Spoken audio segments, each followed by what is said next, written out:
Yeah, we're gonna switch.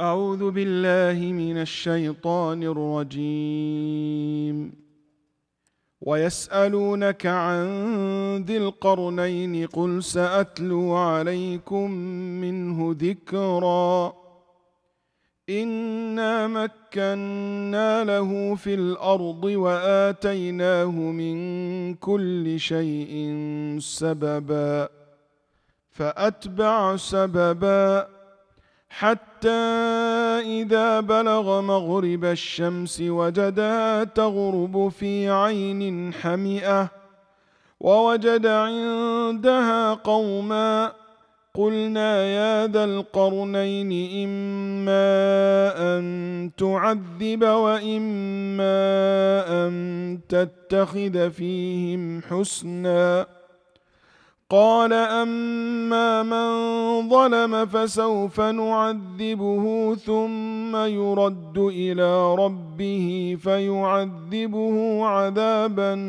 نكرا وأما من آمن وعمل صالحا فله جزاء الحسنى وسنقول له من أمرنا يسرا ثم أتبع سببا. These are verses from 83 to 89. So who will read the translation? Abdullah.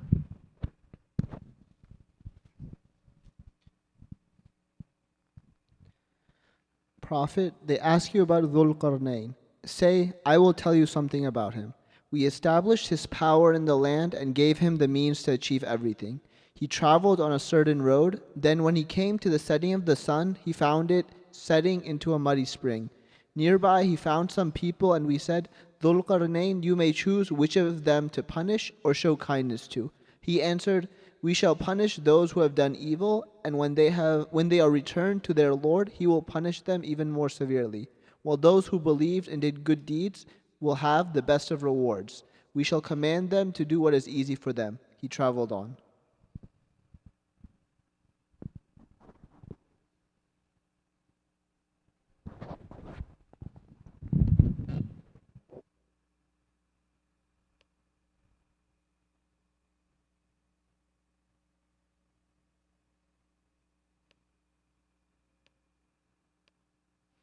Bismillah, alhamdulillah, wassalatu wassalamu ala rasulillah wa ala alihi wa sahbihi wa man walahu ba'd. Here Allah subhanahu wa ta'ala telling us the story of Dhul Qarnayn. After he who basically traveled the world as a great king, spreading his kingdom, controlling the world, the known world in his time. After mentioning the story of Musa alayhi salam, who also traveled a long distance, but for the sake of learning and the sake of ilm.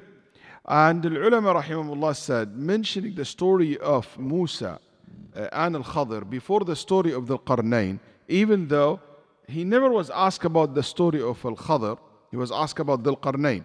But he mentioned the story of Musa before the Qarnayn to show you the superiority of knowledge over kingdom, over power, the real power in knowledge. And the story of Musa is higher in higher level than the story of the Qarnayn, because it's about learning and knowledge and seeking knowledge. While this one, it's about spreading, yes, truth and power over the earth. The people of Quraysh asked the Prophet ﷺ about the Qarnayn. How the people of Quraysh know about the Qarnayn? The Jews asked them to ask the Prophet ﷺ about Ar-Ruh, the soul, about Dhul Qarnayn, about the people of the cave, and Allah subhanahu wa ta'ala answered them in Surah Al-Kahf in relation to Dhul Qarnayn and the people of the cave. As for Al-Ruh, Allah answered in the Surah Al-Isra. They say, Allah subhanahu wa ta'ala said, يَسْأَلُونَكَ. They ask you, okay? But when it comes to Musa and Al-Khadr, listen carefully. When it comes to Musa and Al-Khadr, Allah subhanahu wa ta'ala told us so. He didn't say, they ask you about Musa or Al-Khadr, but obviously because they never asked.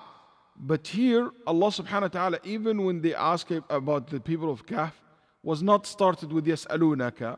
Here started يَسْأَلُونَكَ عَنْ ذِي الْقَرْنَيْنِ. They ask you about ذِي الْقَرْنَيْنِ, is to give a hint, to tell the Jews, you're asking about ذِي الْقَرْنَيْنِ, you should have asked about Musa, who is part of your religion.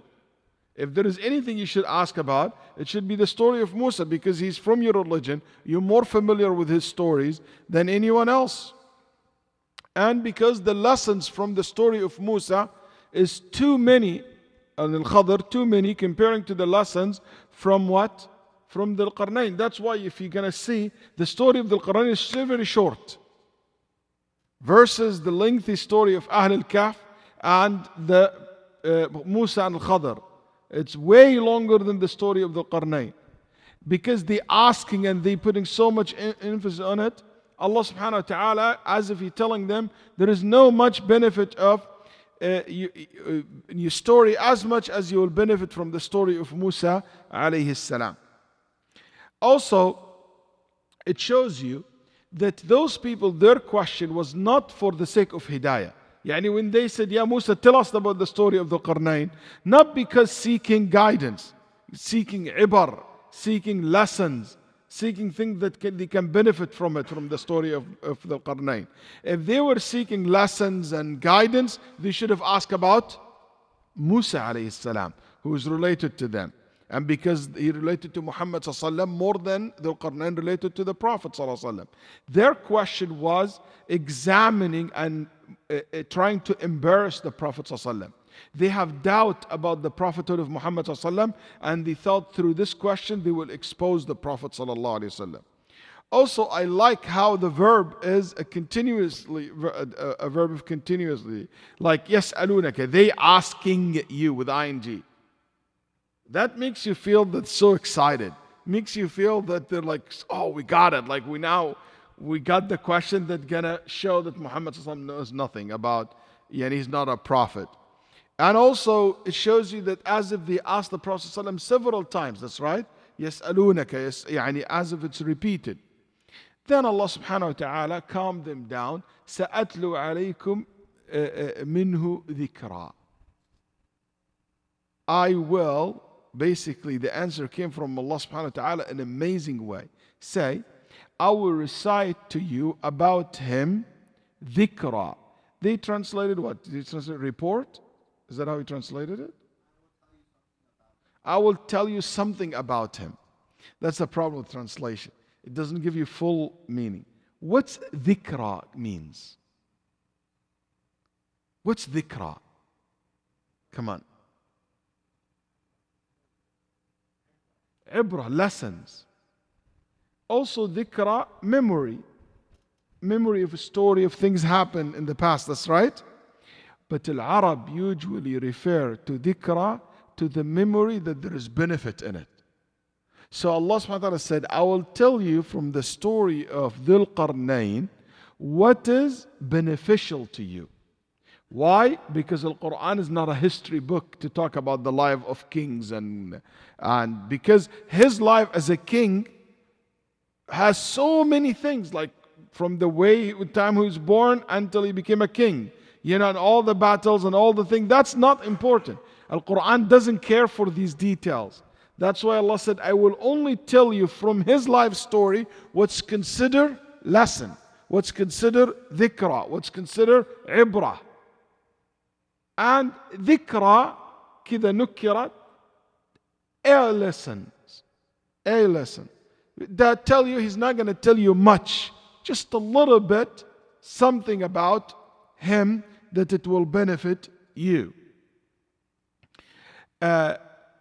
remember when the people of the cave, what Allah said about them? Did He say ذكرى? لا. نحن نقص عليك نبأهم بالحق. We tell you the story of the people of the cave. In the people of the cave, He gave the whole entire story, because that's full of story. But the story of kings are not all necessarily to be something that you will benefit from. Also, Dhul Qarnayn lived a long life, lived different type of lives, and he had so many things that he involved in: peace, war, traveling, and all the weird things that he saw and witnessed in his traveling and exposed to. Who's Dhul Qarnayn? What's Dhul Qarnayn? Okay, the word Dhul Qarnayn, indeed, we establish Dhul Qarnayn. What's Dhul Qarnayn? Where this name came from? Qarnayn, it means horns. That's right. That's, some people said that. Or Al-Arab, they say anything like in the horn where it grows, in this part of the head. That's right. So that's why if you braid your hair, 2 braids, Al-Arab, they call this qarn, because it's in the same place. So your when women have 2 braids like this, or a man in the old days make 2 braids, they cut, he is Dhul Qarnayn. Yani he has 2 qarn, 2 horns. But it's not actual horn, he's not a devil or a goat. He's just hair. So some said because he had ghadiratan, 2 braids, and that's why he was called Dhul Qarnayn. Some said, no, Dhul Qarnayn, it's because when he started his life and tried to give da'wah to his people in the beginning of his life, they beat him up on his qarnayn, on his head, in these 2 areas. And these basically kind of, because of the hitting, they became swollen a little bit. So he looks like someone has 2 lumps. Okay? So they call him Dhul Qarnayn because of that. Some said no, as actually he got these 1 lumps in the one side, and then they hit him on the other side, the other lumps come, and he died, then Allah resurrected him again. So after that, they said, oh, Allah resurrected the one with the 2 lumps, like the 2 horns. But there is no proof for that. Also, they said Al-Qarnayn, the 2 horns, because he controlled Persia and Rome, Europe and Asia. And these the 2 horns of the world. Okay? Some said no, because he traveled to the east and to the west. Same thing, very similar to the one before. And some said, actually, the word qarn comes from qarn, it means century. Also, khayrul qurun qarni, the best of generation is my generation. So al-qarn, it means the generation, the century where a generation lived. They said because he lived 2 generations. He lived long life and he witnessed 2 generations, so that they were Dhul Qarnayn, yani the one who lived and he witnessed 2 different generations. Okay? And some said no, as a matter of fact, he had metal pieces in his head. Okay? And when people see him from a distance, it shines and it looks like someone has horns, because he has actual little pieces of metals in his head. Allah subhanahu wa ta'ala knows best. We really don't know where all these, if these opinions based on it. The most, what it seems to be linguistically make more sense is the one that he has 2 braids of hair. That will be, sometimes they roll it on their heads like this, sometimes just let it on the side. So that's linguistically is the strongest opinion, in my opinion. Allah knows best. Mujahid said, the one who were able to rule the world are 4 kings in history. 2 believers and 2 disbelievers. The 2 believers were Sulaiman and Dhul Qarnayn. And the 2 disbelievers were Bukhta-Nassar and Namrud ibn Kan'an. Bukhta-Nassar is the great Babylon, the king of Babylon, and Namrud, the king in the time of Ibrahim alayhi salam. Anyway, some said Dhul Qarnayn was a prophet. Some people suggested that Dhul Qarnayn was a prophet. And it doesn't seem to be a prophet at all. As Ali radiallahu anhu ibn Abi Talib said, he was not a prophet, he was not an angel, because some people said he's an angel actually. He's not a prophet, he was not a prophet, he was not an angel. He was a servant of Allah, loved Allah, and Allah loved him. He was sincere with Allah, and Allah was sincere with him. Okay? Those who said that he was a prophet, because Allah said in the Quran, فَقُلْنَا يَا ذَا الْقَرْنَيْنِ, we told him, Dhul Qarnayn, this and that. So because Allah spoke to him, it means he's a prophet. But that doesn't mean necessarily that Allah spoke to him directly. He doesn't speak to him with a message. What make you a prophet when Allah speaks to you with a message? Okay, with a sharia, with a law, we send you with a book. That's why when Allah subhanahu wa ta'ala said to the children of Israel, وَقُلْنَا لَهُمُ ادْخُلُوا الْبَابَ سُجَّدًا, we told the children of Israel, enter the door while you're making sujood. وَقُلْنَا لَهُمْ لَا تَعْتَدُوا فِي السَّبْتِ, we told them, don't transgress in the Sabbath. وَأَوْحَيْنَا إِلَىٰ أُمِّ مُوسَى, we revealed to the mother of Musa. Didn't make all those people prophets and messenger because Allah told them something. What kind of king he was, we really don't know. And I'm not gonna go into the details of how the interpreter of the Quran, the Mufassirin, went in so much details that sometimes you surprise why all this. Some said he was a Persian king. Some said he was an Egyptian, one of the pharaohs, the great pharaohs. Some said he was a Greek. Some said he was a Roman king. Okay? And there is no benefit from all this. I'm not going to go into the details and the evidence of each opinion, but all this has been said. Some people said he's the great, he's Alexander the Great. He's Alexander the Great. So many people said that. And they said his assistant was the famous philosopher Aristo. What you got call him? Huh? Or Aristotle. They said was his assistant, and that's where he get his wisdom from. But that's absolutely false. Aristotle was not a person of Tawheed. He was a mushrik wathani. He was not a believer at all. So he cannot be that man. As well as Alexander the Great, he was not known as a person of piety or even a faith of believing in God. As Shaykh al-Islam rahimahullah ta'ala, that's absolutely false. Because when you read the story and the history of Alexander the Great, you will definitely know that they came in completely different eras. Ibn Ashur said something very strange. He's a great mufassir, but sometimes people come with strange things, even they are great people. Ibn Ashur, he said he was a Chinese king, and he's the one who built the Great Wall of China. Okay?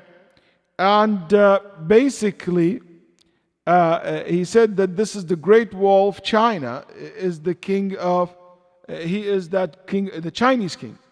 The Great Wall of China cannot be that wall that Allah spoke about in the Quran. For a simple reason. For a very simple reason.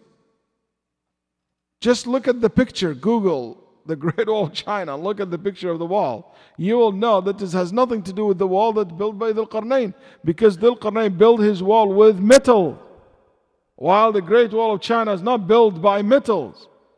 Just as simple as that, just by looking at the picture, you would know it's not true. Sometimes people just don't, I can understand in the old days they said Great Wall of China because they never saw it. But today, no, we can see it. You can even have a live image from it in a Google Earth today. And some said because of that the nation that he was trying to block are basically the Mughal and the Chinese. Everything beyond that wall, the Mughal, the one who lived in central China. And among the people who said that, Sa'di rahimahullah is a great mufassir in Saudi mufassir, lived in Saudi Arabia not long time ago. And he mentioned that, and it seems to be that he changed his opinion in the end of his life. He said that this is the Chinese, the Mughal, all Far East and Middle and Central Asia, as well, he said, as Eastern Europeans and Europeans as well, Ya'juj wa Ma'juj. So one nation is Ya'juj and another Ma'juj. So he said these are the Ya'juj wa Ma'juj. But that's not strong at all, and it's a very weak opinion if you just examine this opinion with what's in the Quran and Sunnah and how the Quran speaks about it. Because the Prophet said they are basically isolated, and every day they try to make a hole in that wall and to exit, and Allah returned the wall basically solid again. Whatever they were able to dig, it will disappear by the next day. That's not how the case with these nations. Sayyid Qutb even said something more stranger than that. Much, very weird. Sayyid Qutb said that Ya'juj wa Ma'juj already happened. It's when the Mughal came and the Tatar came and they destroyed Baghdad. And he said that's what it is. But not only Sayyid Qutb said that, to be fair with the man, because some people attacked him so bad. There is other people said that as well. For instance, the famous scholar of Al-Azhar has a very famous tafsir, Tafseer al-Maraghi. His name Ahmad Mustafa al-Maraghi. He died 1952. Very well-known, respected scholars. Has a book of tafsir, 8 volumes. Very good book in tafsir. Said the same thing. And the greatest scholar of tafsir among Ahl al-Sham, one of my favorite scholars actually, his name Muhammad Jamaluddin al-Qasimi, if you ever heard of this name. Jamaluddin al-Qasimi have a beautiful book in tafsir, one of its kind. It's called Mahasin al-Ta'wil. 12 volumes, big book. And he also wrote one of the most amazing modern days books in Ulum al-Hadith. He died in 1914, rahimahullah ta'ala. Those people also said the same thing. But as you see, these opinions are really not a very strong opinion. And I think the person should not rush to make a call like that and claim that this particular nation is what the Prophet ﷺ or what Allah subhanahu wa ta'ala meant. We don't know really what is the deal with Ya'juj wa Ma'juj, and we'll talk more about them in a little bit. In the Quran, doesn't care much for the names, doesn't care for the detail information. Great kings, their names will be forgotten, but their actions will always be remembered. The great contributions will be always remembered more than the names. Okay? So people will say, oh, this happened, this and that. In Egypt, for example, they always think about the dome that built by Abdel Nasser. Maybe in young generation, they don't know who this president was, but they know something good he did. Great things done by people always be remembered, even if the name is forgotten. Many of the young generation here in Houston today, they don't know a great man lived in this city by the name of Shaykh Rashad, Khalil rahimahullah ta'ala. But everybody knows one of his great contribution to the city of Houston through that Hakim Al-Ajwan building. So you might not remember the name, but you remember the great things that happened. You don't know who built ICNA, who started ICNA or ISNA or MSA. Names are, but you know that there's a great thing done by someone. So great contributions always will remain, because that's what really the lessons comes from. That's why the Quran focuses on the action, on the contribution, on the legacy, more than the person who made that legacy. So one of the benefits of this style in the Quran, that the heart will not be attached to the individual. It will be attached to the actions. حتى لا تتعلق القلوب بالأشخاص. So the hearts will not be always attached to a person, but it attached to the action, to the contribution, to the legacy. You live for something bigger than yourself. Then Allah subhanahu wa ta'ala told us, إِنَّا مَكَّنَّا لَهُ فِي الْأَرْضِ.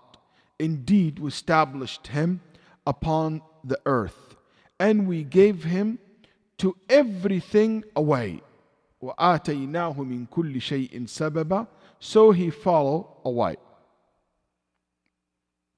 Here, we gave him a great kingdom, and we aided him with all the means that it will make him a great kingdom. Can someone of you guys tell me what will make a great king a great king? What will make a king a great king? Wisdom. So he's a wise person. What else Allah gave him? السبب آتيناه من كل شيء سبب. All the sabab, the means that make someone great king. His justice. Power. Very good. Power. Can you explain what power means? Army. Big army. Huge army. What else? Benevolence. Generosity. What else can make someone great king, strong king? Huh? Fair, justice. How about resources? How about knowledge? How about technology? How about weapons? How about great followers? Can anybody tell me where do we know that he has a great followers? I became Trump today. Great. I use the word great like every 2 words. Okay. So, where we get the great followers from? He has such dedicated followers. Come on, guys. He traveled them from the far east to the far west, and they followed him. You need a really dedicated people to follow you to the farthest point east, to the farthest point. And guess what? He went with them to a place which is completely unknown, which is the place of Ya'juj wa Ma'juj, where he built the wall and the dam. That's right. So those people very dedicated. A great king will have people always willing to follow, always willing to be basically supporting him wherever destiny he goes. So he got all the means that make him a great king. Isn't that remind you of another king? Is a queen actually. Allah mentioned the same thing about her. وَأُوتِيَتْ مِنْ كُلِّ شَيْءٍ. Saba, the queen of Sheba. The queen of Sheba. He said, and we give him from all things. Yani all things that will make her a great queen. Sababa, some also ulama said, means here, no.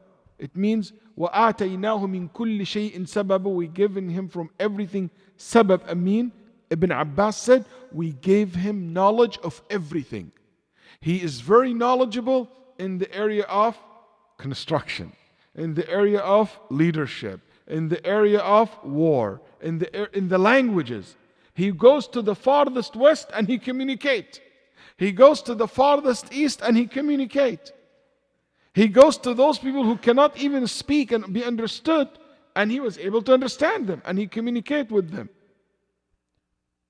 He said that's a mastering. So that's why Ibn Abbas and Mujahid and Ikrimah said, ilm. Qatada said, Allah gave him the knowledge of the earth. He knows how to, the knowledge of navigation the earth. يَعْلَمُ مَنَازِلَ الْأَرْضِ. He knows how to navigate through earth very well. He didn't have a Google Earth. He didn't have Waze. But he knows how to navigate himself very well, and the story shows that. Abdurrahman ibn Zayd said, Allah gave him the knowledge of tongues. He speaks many languages. وَكَانَ لَا يَغْزُو قَوْمًا إِلَّا كَلَّمَهُمْ بِلِسَانِهِمْ. He will not approach a people unless he will speak to them with their own tongue. You can see these scholars brought this interpretation from studying the story in general. That's why Ibn Abbas made the most general statement. He said, knowledge of everything. فَأَتْبَعَ سَبَبًا. So he followed a way. Yani he followed the way that would lead him to his destination. And Allah subhanahu wa ta'ala said, until when he reached the setting of the sun, he found it as if it's sitting in a spring of dark mud, and he found near it a people. So when Allah subhanahu wa ta'ala said حتى إذا بلغ مغرب الشمس, يعني the farthest point he can travel to the west on earth, because I don't want somebody to act smart. He said, oh, so he traveled all the way to the west in the space? Some people said, oh, he has a space shuttle and he flew like all the way to the west. He flew all the way to the sun. No. يعني بلغ مغرب الشمس في الأرض. He reached where the sun sets on this earth. Okay? Because believe it or not, some stories from the people of the book, it says that he flew into the sky and he saw what is this sun actually go in the space and all this, like no base. And he found the sun disappear in the water, in the ocean. Okay? Ibn Kathir, Ibn al-Jawzi, rahimahullah ta'ala, said that basically he reached either to the farthest west in Europe or in Africa, to the farthest west, North Africa, and that's where he see disappear in the water. Because these are the known world at that time. Ibn Ashur said not necessarily that he traveled all the way to the ocean, because any place you stay, you travel a distance to the known land at that time, and when the sun disappear in front of you, khalas, disappear. And he said maybe it was a lake or something. But what it seems from the Quran, that it is swallowed by the water. And that's exactly, if you look at every sunset, looking to the ocean and the sunset, you see the water like as if it's drowning in the water.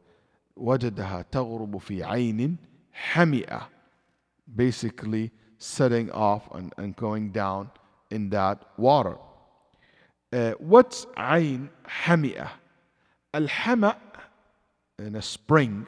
A spring, it doesn't mean a spring like a lake or oasis. Spring, it can refer to any water, okay?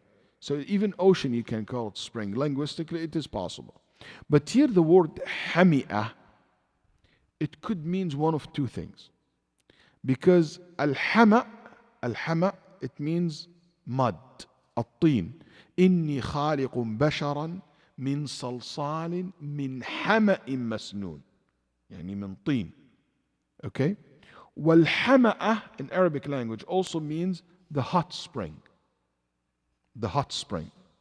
So, that's why Ibn Abbas said, في عين حامية, أي حارة. Okay? Why it is hot? They said maybe because the sun hit the water for a long period of time, and that will make the water warm water. Okay? So it means here it disappeared in a warm water. Also, it could be dark. Dark, like the mud is dark, because the ocean is so deep and far. Like if you look at the ocean, is so dark. I don't know if you guys notice, when you're close to the shore, the water is light. But the farther you go out in the water, the darker the ocean is. So it's really disappear in something very dark.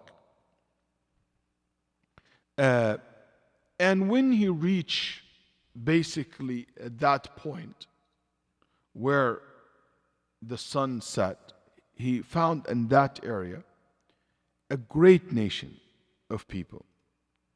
And Allah subhanahu wa ta'ala revealed to him that he should engage with them. Either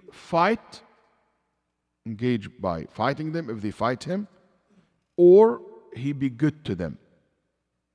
And that shows you that those people were not believers, were not good people. Because if they good people, why Allah would tell him punish them? That's right. Allah would not give that option to him. But because they were not good people, Allah gave him the option. إِمَّا أَن تُعَذِّبْ, Allah said, Dhul Qarnayn, either you punish them or else adopt among them a way of goodness. So that means they were not believers. Then he said, this is the wisdom. As for one who wrongs, we will punish him. Then he will be returned to his Lord, and he will punish him with a terrible punishment. But as for the one who believes and does righteousness, he will have a reward of paradise, and we will speak to him from our command with ease. Okay. And that shows you that he's fair, he's wise, that he's a believer, a person of faith. So he divided this nation to two groups: those who disobey Allah, those who reject Allah subhanahu wa ta'ala, those who transgress, those who are arrogant, and he will punish them. And he punished them with fighting them, and that maybe will lead them to die. And when they die, they go to the hereafter, where the great, terrible punishment they will face. As for those who accept the truth, who've been guided, the true reward for them is not worldly reward, it's Jannah. And that's a very important point here, that we always know that the reward of being righteous is not in the dunya. Don't expect a reward for righteousness in the dunya. It's in the akhirah, because nothing is real righteousness so valuable in Allah subhanahu wa ta'ala's eyes, and the great reward for it will be in that dunya, in the akhirah, in the hereafter. In the dunya, you take a little bit. That's why he said, we will tell him something to make him happy, make him in ease. Then, basically, after he finished with them, Allah ordered him now to travel to the farthest point east, from the west all the way to east. حتى إذا بلغ مطلع الشمس, until when he come to the rising of the sun, he found it rising on people from whom we had not made against it any shield. What that means? Basically, he found people. Did we read that part or not yet? Huh? No, you didn't read it, that's right. طيب. So, when he arrived, حتى إذا بلغ مطلع الشمس وجدها تطلع على قوم لم نجعل لهم من دونها سترا وقد أحطنا بما لديه خبرا ثم أتبع سببا حتى إذا بلغ بين السدين وجد من دونهما قوما لا يكادون يفقهون قولا. Until when he come to the rising of the sun, he found it rising on a people from whom we had not made against it any shade or shelter. And we had encompassed all that he had in knowledge. Then he followed away. So he came to the farther east, and he found those people live in a land flat, no mountains, no big trees, no even what? Buildings. They don't have even homes and buildings. That means they live in the desert. That made a lot of people think that maybe he went to the Mughal who live in the Tibt and these areas. Until today, they live in desert and they live in tents. They don't have constructions, and it's desert area. And Allah subhanahu wa ta'ala said here that Allah encompasses all that he had in knowledge. Yani Allah subhanahu wa ta'ala's knowledge of everything happening in the world. So Dhul Qarnayn, with all the knowledge that he has, he didn't know anything about the people in the east and the people of the west. But Allah knows that about it.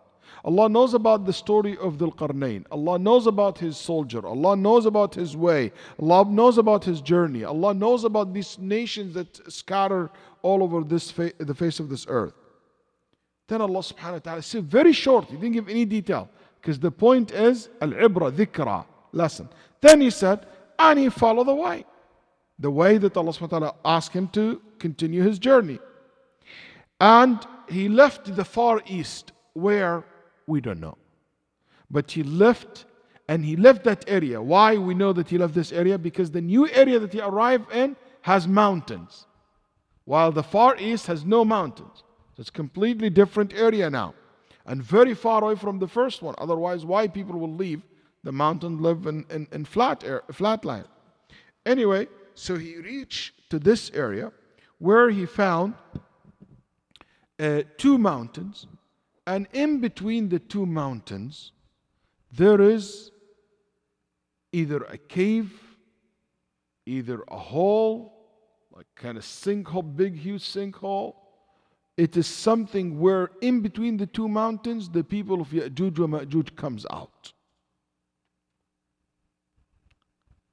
حتى إذا بلغ بين السدين. السدين يعني الجبلين. When he reached between السدين, when he reached between the two mountains, وجد من دونهما قوما لا يكادون يفقهون قولا. Until when he reached a pass between two mountains, he found beside them a people who could hardly understand his speech, or hardly they can understand what those people saying. طيب. As-sad comes from mountain. Anybody knows what sad means? Ammar, what sad means? Dam. That's right. Why we call it dam? Dam. Why we call it dam? Blocks. Very good. So it blocks something. العلماء يقولون السد هو الذي يسد الفضاء والجبل يسد الفضاء. So it blocks something. That's why the mountain blocks the basically the thing, block you from seeing what's behind it. So the same concept. That's why the mountain in Arabic language we call it sad. They cannot لا يكادون يفقهون, or قرئت يفقهون. You can two recitation, يفقهون or يفقهون. يفقهون يعني you cannot understand ذو القرنين. يفقهون, they cannot explain to ذو القرنين what they want. So you cannot hear, you cannot understand what they're saying, and they cannot understand what you're saying. Okay? And they said, even though did Dhul Qarnayn manage to communicate with them? Absolutely. Because of the knowledge that he has. They told him, they said, Dhul Qarnayn, indeed, Ya'juj wa Ma'juj, Gog and Magog, are great corruptors in the land. So, may we assign for you, and basically a reward, and that you make that you might make between us and them a barrier.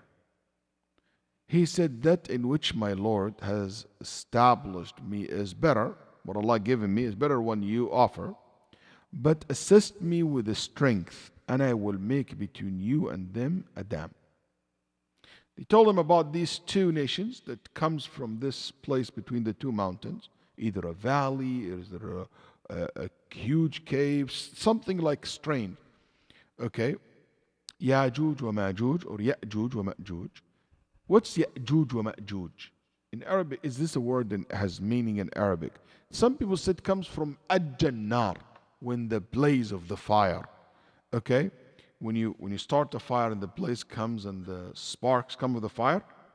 So why we call them Ya'juj wa Ma'juj? He said because when the fire sparks, it goes everywhere, and those people go everywhere. Okay.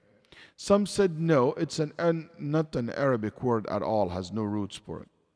Corrupter. They said corrupter because they used to be, some of the Mufassirin said, they used to do the same act of the people of Lut. They were a homosexual. Some people, corrupter, said because they used to eat people. They were cannibal. Some people said because when they leave their place and they go out, they will not leave anything green unless they eat it. And they will not leave anything dry unless they collect it. They take it with them. So when they eat everything in the tree, they take even the trunks to take it with them to build with it, whatever they use it. And they said because they used to kill people. طيب? And they hurt people a lot. So they offered him kharja, يعني a great amount of money. Okay? If you can make that wall between them, then with humble, so humility, he said, I will do what Allah will help me to do. He didn't say, oh, I can't do it. He said, no, what Allah will help me and aid me to do, I will be able to do it. ما مكني فيه ربي خير فأعينوني. Help me. Okay? So that shows you that this person was not an arrogant person. And he said, I don't want anything from your money. Allah has blessed me with wealth. So he's not a greedy king. That shows you that his journey and in the earth, not to increase his income.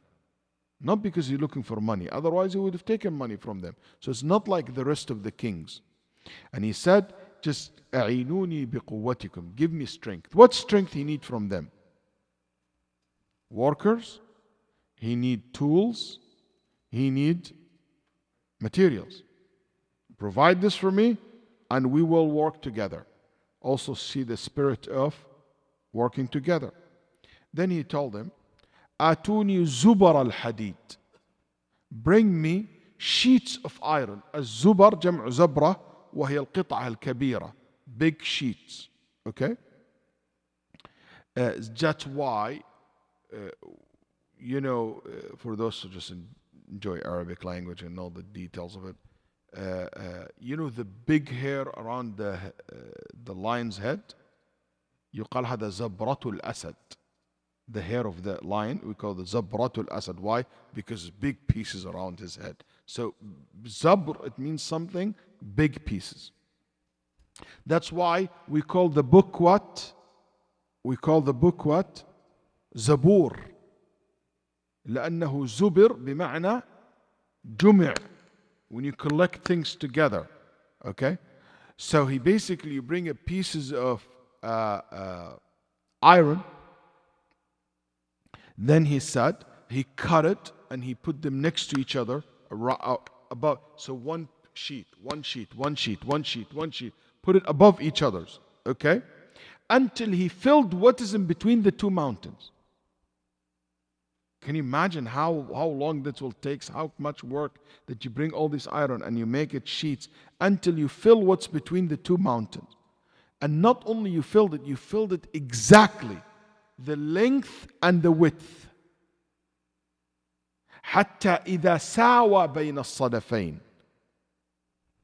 Basically between the two mountains walls. And sawa, it means equal. Equal in the length, so they are very high to be in the same level of the mountains. And they filled everything in between the mountains.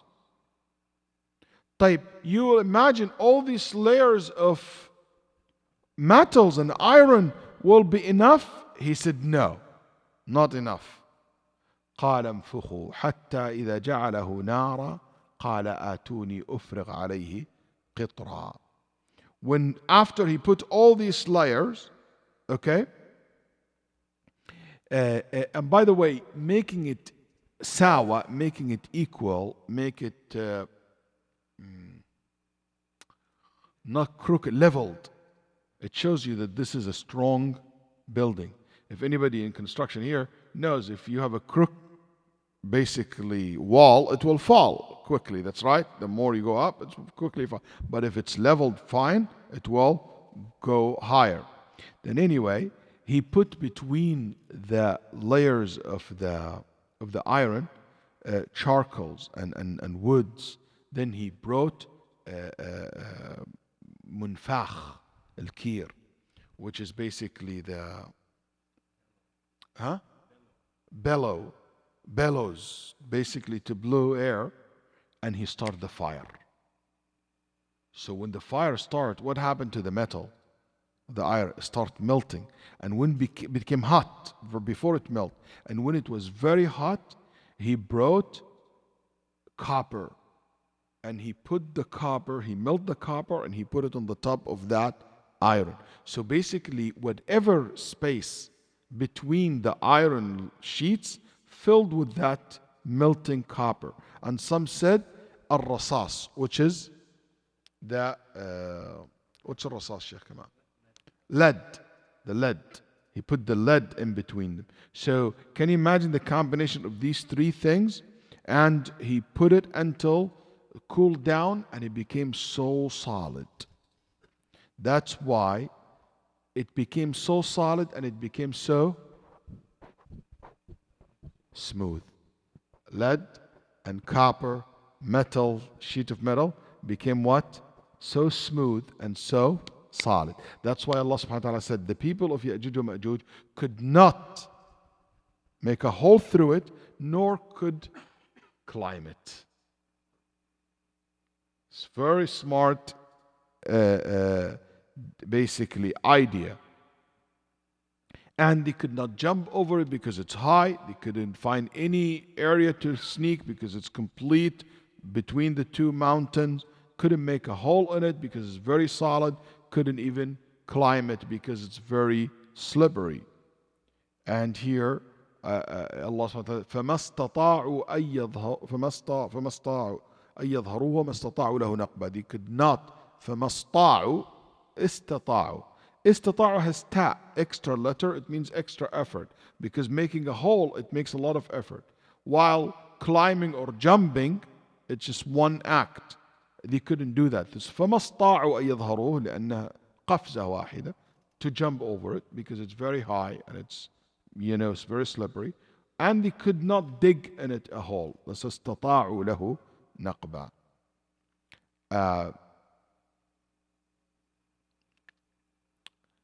Anyway, after he finished with this great wall, what did he say?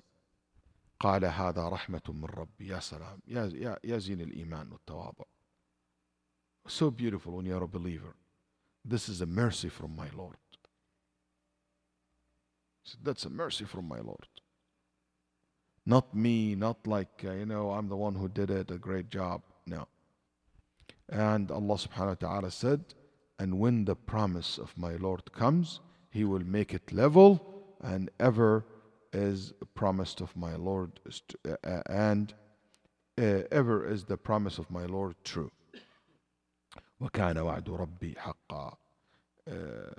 Inshallah ta'ala, next week we will continue our talk. I thought about lessons from the story of Dhul Qarnayn, and I came up with 19 points. So next time, inshallah, we'll talk about it. And we will see what kind of lessons that you guys can come up with next week, inshallah ta'ala. جزاكم الله خير والسلام عليكم ورحمة الله وبركاته.